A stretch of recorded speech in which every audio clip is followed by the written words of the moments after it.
fin d'après-midi à Dambalbilou, quartier populaire de Maradi. Dans cette école coranique de la localité, elles sont une bonne centaine à suivre religieusement le discours de la prédicatrice. Elle les sensibilise sur les questions de planification familiale, de violence basée sur le genre et de scolarisation des jeunes filles. Elle leur explique notamment la position de l'islam sur ces sujets. L'islam interdit à l'homme de maltraiter sa femme. Il doit la protéger, prendre soin d'elle, la nourrir et la conduire dans les structures de santé lorsqu'elle est malade. Mais malheureusement, c'est tout le contraire qu'ils font.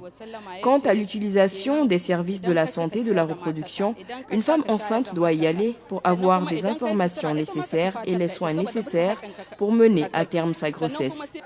Si le Niger détient le record mondial de fécondité, avec en moyenne 6 enfants par femme, Maradi, la capitale économique du pays, est bien au-delà de la moyenne nationale.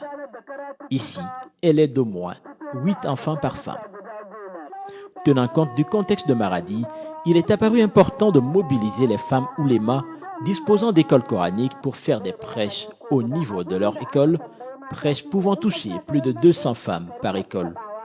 La particularité de Maradi, c'est que la majorité des femmes, elles utilisent les écoles coraniques. Elles ne partent pas au niveau des structures, au niveau des écoles, ni au niveau des structures de santé. Donc on se disait que pour toucher le maximum des femmes, il faut arriver dans les écoles coraniques. Et c'est ça que nous avons fait. Nous avons d'abord fait un renforcement des capacités des prédicatrices pour les informer par rapport à la situation de Maradi, par rapport à ces 3 thèmes, et puis qu'est-ce que l'islam recommande par rapport à ça. Ces activités ont lieu dans le cadre de la campagne de repositionnement de la planification familiale et la lutte contre les violences basées sur le genre dans la région de Maradi. La campagne vient d'être lancée lors d'une mobilisation politique et citoyenne présidée par la première dame du Niger dans la ville de Maradi. Les indicateurs de Maradi sont les moins performants par rapport au niveau national.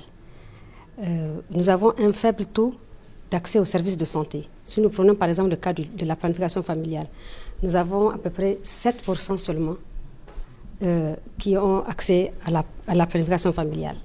Nous avons à peu près 750 décès maternels pour 100 000 naissances vivantes, ce qui est inadmissible.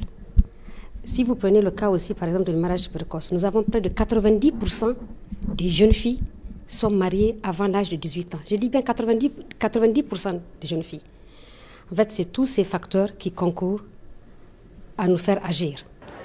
Cette initiative du Fonds des Nations Unies pour la population, en collaboration avec le ministère de la Santé publique du Niger, et celui de la promotion de la femme et de la protection de l'enfant, vise à mobiliser la communauté, les autorités administratives, municipales, traditionnelles et religieuses, les jeunes et les femmes, et les hommes des régions pour assurer une offre des services de santé de la reproduction de qualité à la population.